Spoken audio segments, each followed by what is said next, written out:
Hey everybody, welcome back to a new video. Here on the table, I have the new Delta 3 series from EcoFlow. They have been busy releasing a bunch of different power stations. Now there are actually 3 different size categories in the Delta 3 series. So you have the 1 kilowatt hour Delta 3 series, you have the 2 kilowatt hour Delta 3 Max, and then you have the 3 kilowatt hour Delta 3 Ultra. Now within each size category, there are different tiers of performance, and that's so you can choose the option that works for your budget. The top tier or the premium tier is called the Plus model. So I have the 3 Plus models here on the table. The Delta 3 Plus, I've already done a complete testing and review video for that. That was actually released a little bit earlier. These two, the Delta 3 Max Plus and the Delta 3 Ultra Plus, are brand new. And this particular video is about this power station. I will have a future video testing this one later, but I will say these have very cool features. So they both have expansion battery support. They both have 10 millisecond UPSs. They both have 140 watt USB-C power delivery. They both support dual solar charge controllers. But my favorite thing is they both have 12 volt 30 amp output. So yes, they have finally added a 12 volt 30 amp output to their 2 kilowatt hour model. This is going to be a game changer for anybody that is in the overlanding scene or a van life scenario. Now, like I mentioned earlier, this is going to be a dedicated review for the Delta 3 Max Plus.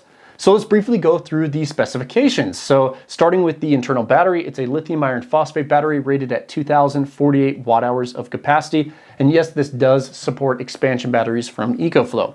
As for the pure sine wave inverter, it's rated at 3000 watts continuous output. Now for charging your mobile devices, you have a 140 watt USB-C, you have 2 45 watt USB-Cs, and then an 18 watt quick charge port. Now for powering your 12 volt loads, I love that they've added the 12 volt 30 amp output on this, so you can power a bunch of 12 volt devices at the same time. Now this does feature 1000 watts of solar charging, and I love that it's through 2 independent 500 watt charge controllers, so you can charge from 2 different sources at the same time. Now this does support UPS functionality. It has a 10 millisecond UPS cutover time, and also this features fast internal AC wall charging. And last but not least, this does support EcoFlow's Smart App, which is by far the best smart app out of all the power stations that I've tested. Now, typically in the beginning of the video, I like to talk about pricing information and provide any discounts that I'm aware of. However, EcoFlow has decided not to provide any pricing information to anybody that's reviewing this power station. So when the video goes live, I will find out the pricing just like you guys. So in the remainder of the video, I'll be doing extensive testing on the power station to find out its true performance. So after all of those tests, you guys should be educated buyers to find out if this one is going to be right for you or not. Now my goal is to test the AC inverter, to test the DC output, to do a bunch of charging tests, and after all that information is collected, I'll put it through my power station grading system so we can compare it to the competition. I'm excited to start the testing on this model. Let's jump into it.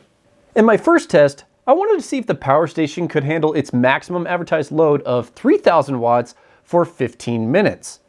During this test, my oscilloscope was showing an excellent sine wave output, and I measured 121 volts at 60 hertz. After 10 minutes at full load, the cooling fans were running at full speed, but I could still barely hear them. My sound meter measured 42 decibels from 3 feet away. These fans are incredibly quiet. Using my thermal camera, I checked the power station temperatures during the test. I saw a peak of 111 degrees Fahrenheit near the exhaust ports, so no signs of overheating even with the quiet fans. The power station ran the full rated load for the entire 15 minutes without shutting down. Next, I wanted to find the inverter's absolute limit before it overloads. I gradually increased the wattage until I hit just over 3800 watts, at which point the inverter finally tripped. This means you can pull more than 3000 watts for short bursts, but eventually it will shut down to protect itself. Now for the next test on the AC inverter, we'll be testing the surge capability. It's rated for 3000 watts continuous, but how well does it surge? Now I will be doing this slightly different. I want to start with the 15 amp table saw. If it powers up that, I'm going to try the vacuum and the table saw at the same time, just because this is a larger power station. Now in order to measure the inrush current, I have my Klein clamp meter set to inrush current mode, and it's on the hot wire. So when we turn this on, the 15 amp table saw is going to surge probably above at least 30 amps. We'll see how it does.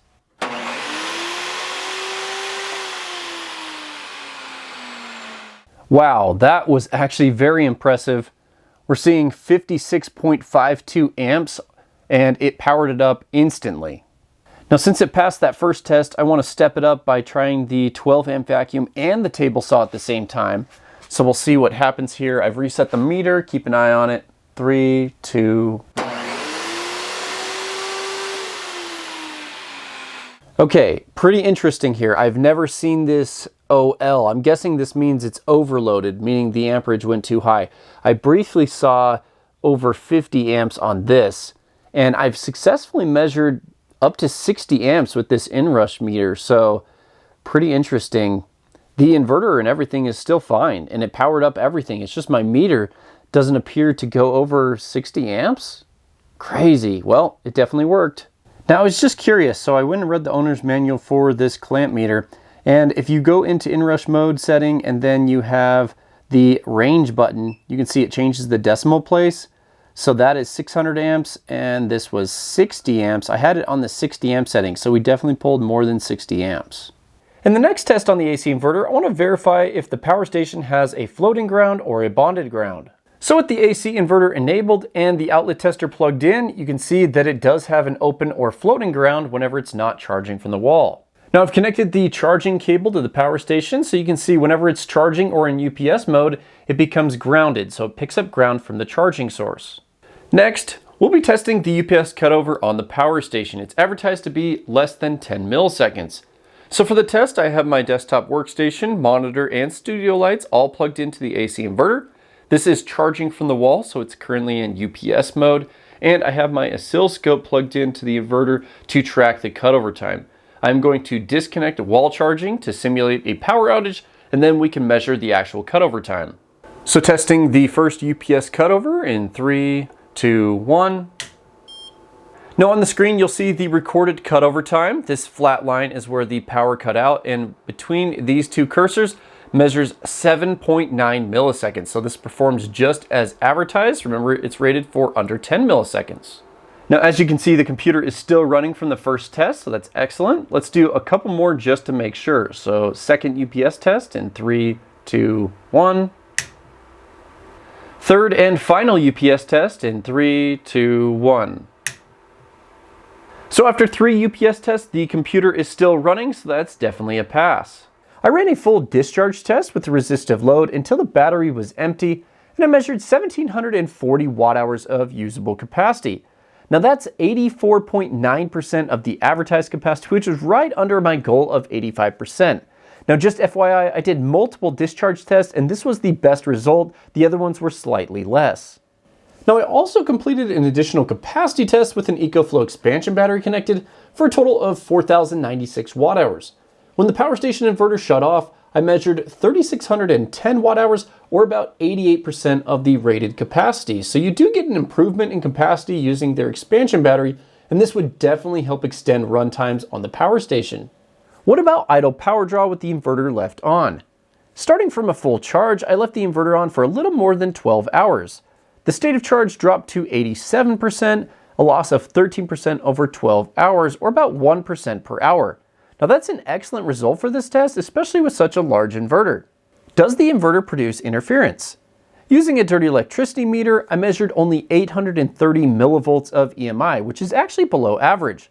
I then plugged in my guitar amp. It was dead silent, no buzzing at all.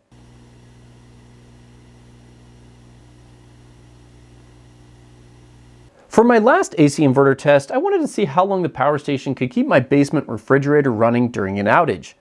After 27 hours, the inverter finally shut off and the fridge powered down. That's an impressive runtime for a small power station like this. Okay, so with all the AC inverter tests out of the way, let's quickly recap the results, starting with the max load test. So it did handle 3,000 watts without an issue. The sine wave output was really good, same with the voltage. And most impressive, the fan noise on this unit is completely silent. That's one thing that I've noticed about the Delta 3 series is the fan noise is very, very quiet. So I love the quiet fans on this power station. When it comes to the surge capability of the inverter, this is the first power station that I've ever overloaded the clamp meter. So it allowed more than 60 amps. That is really cool. And it's just got a lot of surge potential. Now when it comes to the capacity or the usable capacity that we got through the discharge, that's the one thing that I kind of was disappointed on. We got 84.9%, so very close to 85%, but I just didn't quite get it. Now, I'd love to see a firmware update in the future, maybe with a possible firmware update, they can improve that, but just be aware it's under 85% of the advertised capacity. Now for the idle power consumption, it was actually pretty decent at 1% per hour, especially because this has a larger inverter than the battery.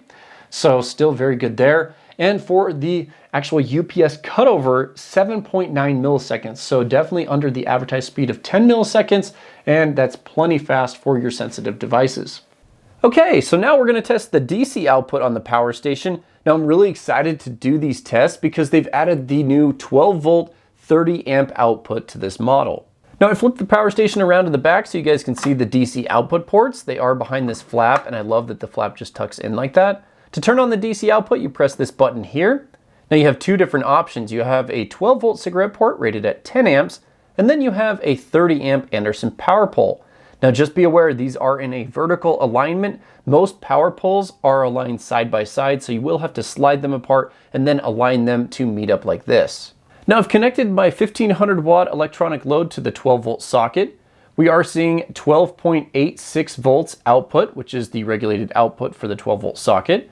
Now it's rated at 10 amps, so let's just start this with a 10 amp load. So we'll let that load for a second. Okay, so we are seeing 126 watts output from the 12 volt cigarette port. Let's try 10.5 amps, see if it can handle that. Okay, so if you go over 10 amps, it will shut off the 12 volt cigarette port. So that's good for about 126 watts.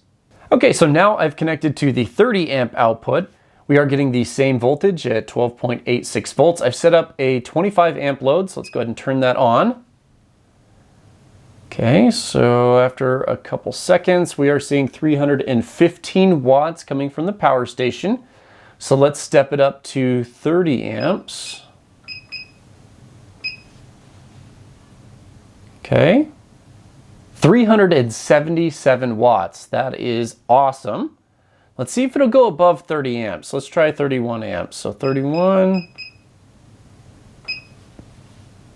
Okay, so you are limited to a hard 30 amps. If you go over that, it will shut off the DC output, but 377 watts is awesome. Now let's go ahead and move forward with testing the USB ports on the power station. Now they've upgraded to a USB-C 140 watt port, then you have two 45 watt USB-C ports, and then you have a USB-A 18 watt port. Now I've connected my USB tester to the first 140 watt port. We are seeing power delivery 3.0 at 140 watts. So we're charging this power bank at 138 watts with 140 watts coming out of the power station. Now moving on to the 45 watt ports, we are seeing power delivery 3.0 at 45 watts. We're charging the power bank at 43, and we have 44 going out from the power station. Now I've connected up to the second 45 watt port, and we are seeing the same results. Now for the final USB-A port, we are seeing Quick Charge 2.0 protocol at 12 volts. We're charging the power bank at 18 watts, and we have 18 watts coming out of the power station, so it is working as advertised. Now I also like to make sure that you can use all USB ports at the same time, so I am fast charging this power bank at 140 watts. I'm charging this one at 45 watts. I'm quick charging my phone and charging my microphone case. So yes, all of them are working at the same time. We're seeing about 200 watts going out to these devices. Now what about using the USB ports and the high DC output at the same time? I've set up a 30 amp load with my electronic load, and all the USB ports are connected. Now zooming in on the screen, you can see we're pulling over 570 watts with the USB ports and the DC output. So combined together, you can pull a massive amount of power. How much usable capacity can we expect from the DC output? Using my electronic load, I measured 1,830 watt hours as the power station shut down, or 89.3% of the advertised capacity, which is above average for a DC output rated for 30 amps. Now how much idle background power is used if you leave the DC output turned on? Starting from a full charge, I left the DC output on for 12 hours. The state of charge dropped to 96%, so the DC output is still quite efficient sitting idle. Well, now that we verified the DC output is efficient and you get a ton of power through it, I'm sure a lot of people were like, well, how do you actually use that, or why would you want to use that? Well, when I go camping, I like to use 12-volt appliances because they are much more efficient than having the AC inverter run burning through your battery. You'll get much longer run times off 12-volt devices. So here on the table, I have a few examples. I have a 12-volt battery charger. I have a 12-volt light. I have a 12-volt fan. I have a 12-volt diesel heater and a 12-volt fridge. Now, the DC output on this power station is powerful enough to run all of these at the same time. Now, the hardest thing about this is probably coming up with a way to attach all the devices to that. So you're going to need some sort of splitter, or you're going to need some sort of DC block. So that's going to be your hardest challenge about running multiple loads off the Anderson power pole output. But there are many videos online of how to build a basic DC distribution block. And if you guys really want to see a video on it, just throw a comment down below. Okay, so in the next portion of the video, we're going to be doing charging demos on the Delta 3 Max Plus. This includes DC input, AC input. We're going to test for dual charging and also pass-through charging. Now, EcoFlow only includes an AC charging cable in the box, so if you want to charge with 12-volt car charging or solar panels, you will have to purchase those cables separately. Now, I flipped the power station around in the back so you guys can see the charging ports behind this door. Right here, you have your AC input. This allows up to 1800 watts charging input from wall power. Now, they do have this switch here. Now, if it's set to fast charging, it will charge 1800 watts.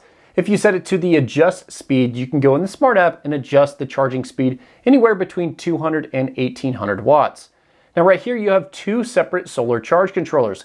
Each one is good for 500 watts, and you can see the specs here, 11 to 60 volts each, up to 18 amps. So you can get 500 watts on each of these for 1000 watts input.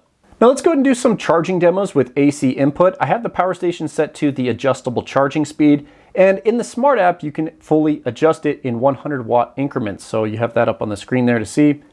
I've started at 200, let's go up to 700 watts. Now the reason I like this adjustability is if you happen to have an inverter that's rated at 1000 watts and you don't want to overload it, we'll set your charging speed to 900 watts. If you have a gas generator that's rated for maybe 1500 watts, well, set it to 14 or 1300 watts and it won't overload that gas generator. But if you have the room to fully charge it at the full speed, go ahead and crank it up to 1800 watts and the power station will charge at 1800 watts. So I love the ability to adjust the charging speed in the Smart app. Now, if you want the power station to always charge at the fastest speed possible, just flip the switch on the back to the fast charging speed and then it'll always charge near 1800 watts. Now, if you look closer at the screen here, right at the top, you get an estimate of how long it's going to take to fully charge the power station with your current input. So you can see with 1758 watts, it's estimating 33 minutes until the power station will be full. Well, now that we've finished testing the AC input on the power station, let's move forward with testing the DC input. Now, before I start that, I want to explain the difference between XT60 and XT60i. Now on the left, there's an XT60i. This is the orange connector. On the right is a normal XT60. These both fit into the same charging port. However, there's one slight difference. You'll notice that the XT60i has a metal pin. This metal pin tells the power station to use the maximum amperage input. So that's 18 amps on the charging port. If you want to get the fastest charging speed, you'll have to use an active XT60i connector. If you use an XT60, you will not be able to get the full charging input. Now I've turned on my adjustable power supply. I've set the voltage to 13.5 volts to simulate a 12-volt battery. I have the amperage set to 25 amps. And for the first test, I'm going to be using a normal XT60 connector so you guys can see how fast it will charge. So I've connected it to the back of the power station. You can see we are charging at a little under 8 amps, or right around 111 watts. Now, if the power station was completely empty, this would take 20 hours to charge. Now watch what happens as we change it to an XT60i connector. So now with the XT60i connector plugged into the power station, you can see we're almost getting 18 amps or almost 240 watts. So we have doubled the charging speed just by changing the adapter. Now it's important to notice here, this is a lot of amperage. So you have to make sure that you have a direct connection to a 12-volt battery with the proper fuse and proper wire gauge so you do not overheat or melt those wires. So I'd recommend at least 12 gauge with a 20 amp fuse, and you'd be able to charge your power station at 240 watts from a 12-volt battery. That's pretty cool. Now what about charging from a 24-volt battery? I've adjusted the voltage to 26 volts to simulate a 24-volt battery. And you can see we're almost getting 18 amps input, or right around 460 watts. So remember, each of these charging ports is good for 500 watts. So we are almost maxing out that input with a 24 volt battery. Now, what about connecting up a 48 volt battery? I've upped the voltage to 54 volts, and we are seeing about 9 amps input, which means we are charging at the full 500 watts on one of those charging ports. So by connecting up a 48 volt battery, you can easily max out the charging input on one of the solar ports. Now, what's really cool about the power station is that it has two 500 watt charging ports on the back. So I've connected both up to my adjustable power supply. We are getting 9 amps per port at 54 volts or 1000 watts input. So yes, it supports charging from the same source. So technically you can connect up both 500 watt charging ports to the same 48 volt battery and charge at 1000 watts. Now, one of the biggest advantages of this power station having two DC inputs is the ability to charge from two separate sources. So right now I'm charging from a 12 volt battery and I'm simulating solar panels. So let's say you wanted to use this in an overlanding setup or in a van life scenario, you could charge from your starter battery and from solar input, and you could charge the power station at over 700 watts. Now, what about dual charging, or the ability to charge with AC and DC input at the same time? Well, I have the power station set to fast charging mode. We're seeing about 1600 watts input from AC charging.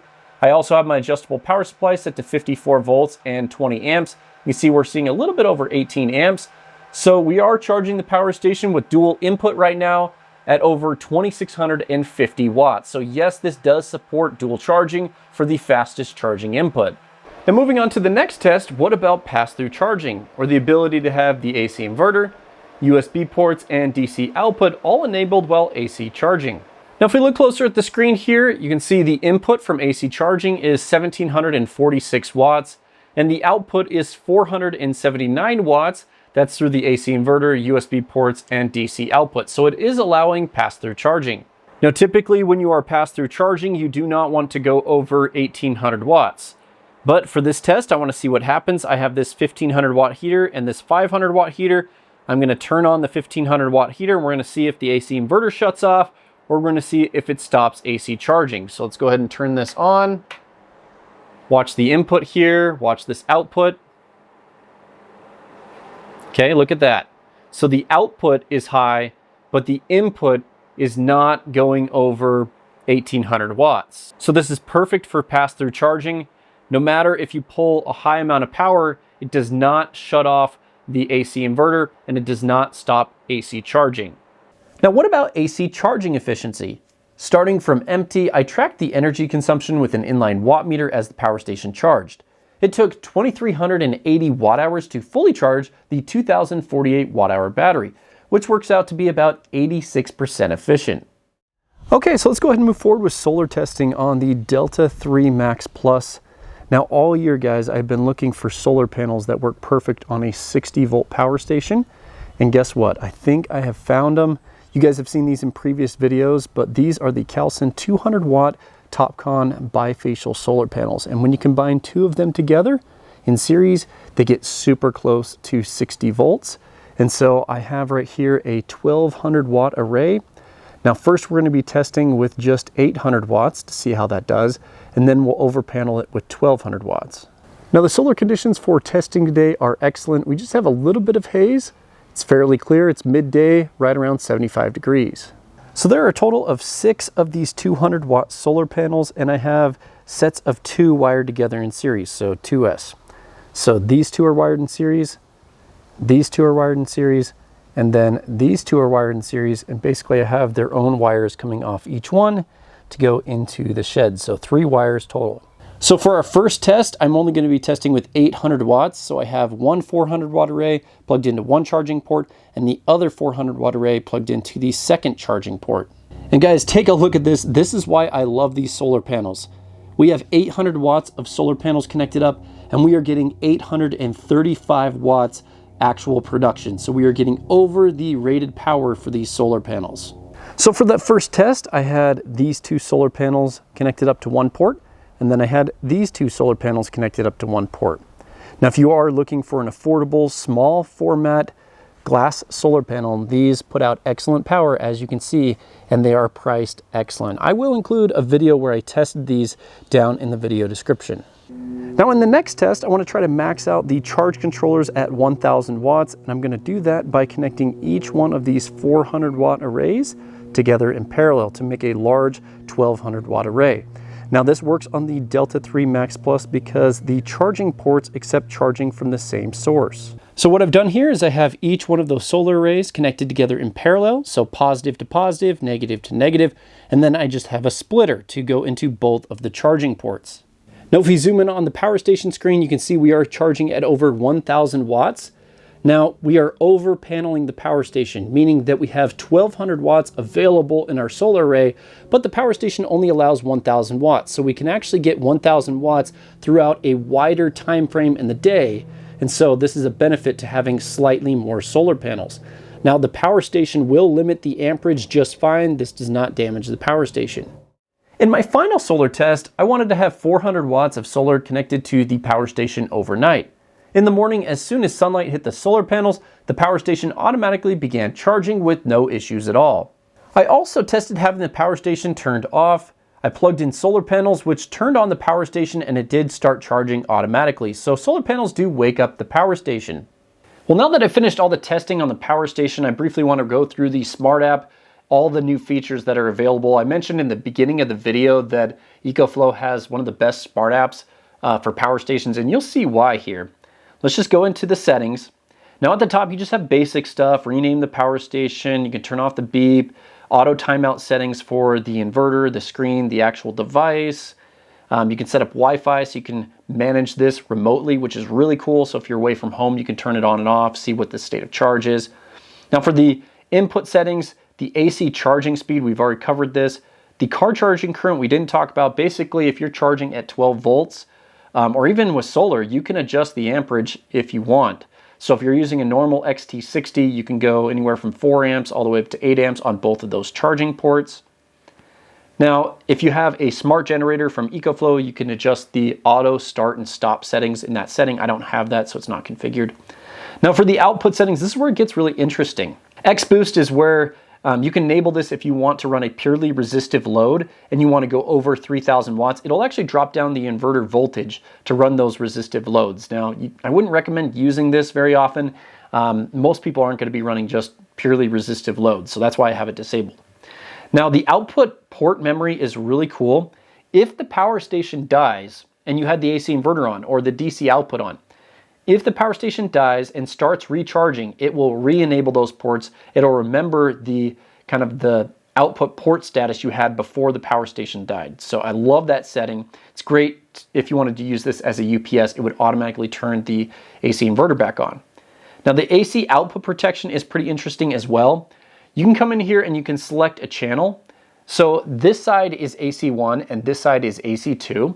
And so what happens is if you overload the inverter, it will actually prioritize keeping one of these on. So say you had a fridge powered to AC1, it would try to keep that enabled. Now, disable grid bypass is a really cool feature as well.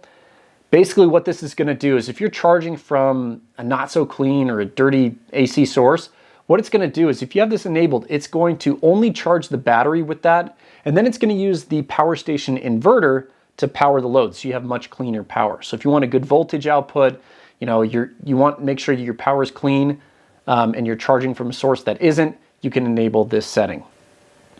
Now moving down to the savings-oriented backup settings, you can change the charge and discharge limit from 0 to 100%, anywhere between that. I have it just maxed out.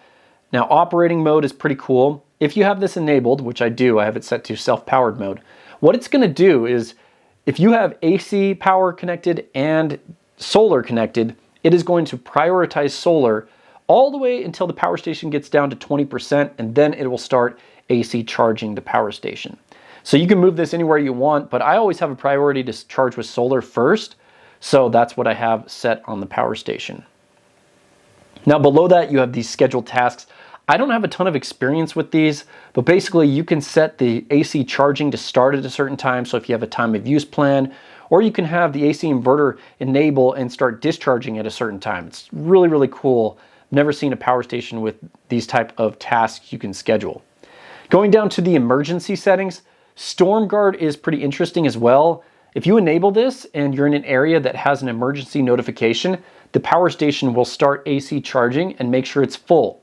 Obviously, you have to have the power station in standby mode and you have to have it connected to grid power, but it will make sure that it's charged to 100% and it'll start 12 hours before the storm. So if you're like in a hurricane zone or something like that. Now, port priority is pretty interesting as well. Let me go ahead and open that. So what you can do here is, like I said earlier, this is AC1, this is AC2. So if you want to set a priority to a certain port, it's pretty cool. So come in here to AC1, let's say AC1's the priority. Well, you go into AC2 and you're like, well, I don't really care if this one's on all the time.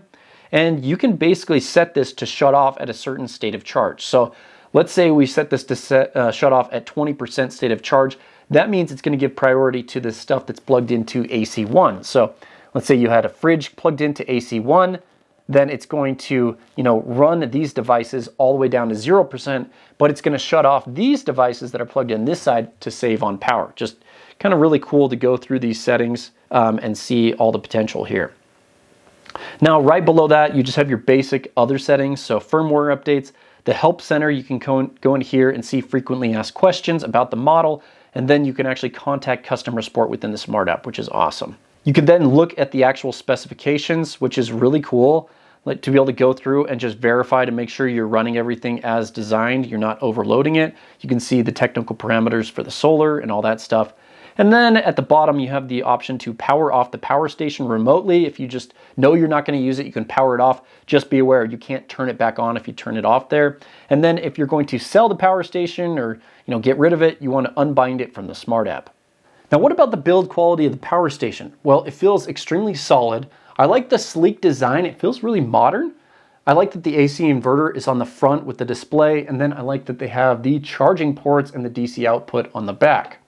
Now, as for the weight, this comes in at 48 pounds or 22 kilograms. EcoFlow does offer a 5-year warranty on this device, and I'm curious what your guys' experience has been with EcoFlow customer support. I don't get very many complaints about their customer support, but I always like to get feedback about it. So if you've had a good experience or a bad experience with EcoFlow customer support, make sure you leave a comment down below. So up on the screen, you're going to see the results for my power station grading system and the Delta 3 Max Plus. Now, I only missed out on one of the requirements, so a half point. It did not meet 85% of the rated capacity. It just got barely short of that at 84.9%, but I have to draw the line somewhere. So final score, 9.5 points out of 10 points, or an A grade. So very, very good score here. Now, I will say this is with me assuming the price per watt hour is going to be under 80 cents per watt hour, because that is the trend lately.